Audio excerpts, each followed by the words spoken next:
We begin this morning with the results of last night's critical runoff election in Georgia. NBC News projects Democratic incumbent Senator Raphael Warnock has defeated his Republican challenger, Herschel Walker. The win now gives Democrats an outright 51-49 majority in the U.S. Senate and breaks that two-year 50-50 split in the chamber. Warnock's election also closes the book on the 2022 midterms while setting the tone for the future. It is my honor to utter the four most powerful words ever spoken in a democracy. The people have spoken. So I want to thank all of you as well, because there's no excuses in life. And I'm not going to make any excuses now, because we put up one heck of a fight.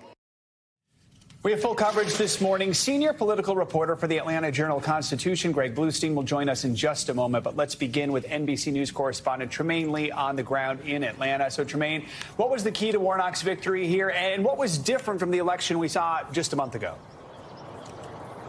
Good morning, Joe and Savannah. Well, first of all, you didn't have a third-party candidate siphoning off thousands of votes. You didn't have a popular incumbent governor, Brian Kemp, energizing the base of Republicans here. You also had a groundswell of organizing that mobilized all across the state, from Atlanta to the more rural areas, making sure that voters, even those who didn't vote in the midterm, came out in force for Warnock, allowing folks to really participate, let their voices be heard through their ballots, and also understanding the stakes here. But it also helped that Herschel Walker continued to have allegations plaguing him. At every corner, he was saying something that folks on the Warnock side found infuriating and galvanizing. And so folks really this time around had fire in their belly, and they were energized to make sure that Warnock brought it home.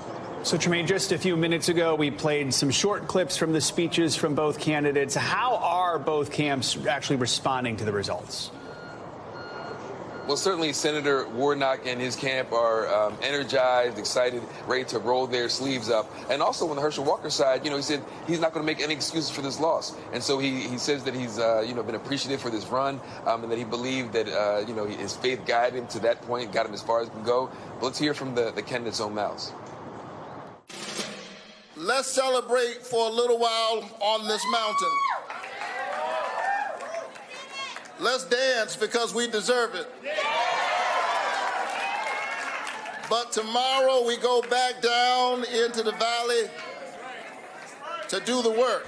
As I said, we can't blame no one, because I want you to continue to believe in this country, believe in our elected officials, and most of all, stay together. Don't let anyone separate you. Don't let anyone tell you that we can't, because I'm here to tell you we can. Certainly, both the winner and the unsuccessful candidate will be taking a breath today. But as Warnock said, he's ready to get back to work in Washington.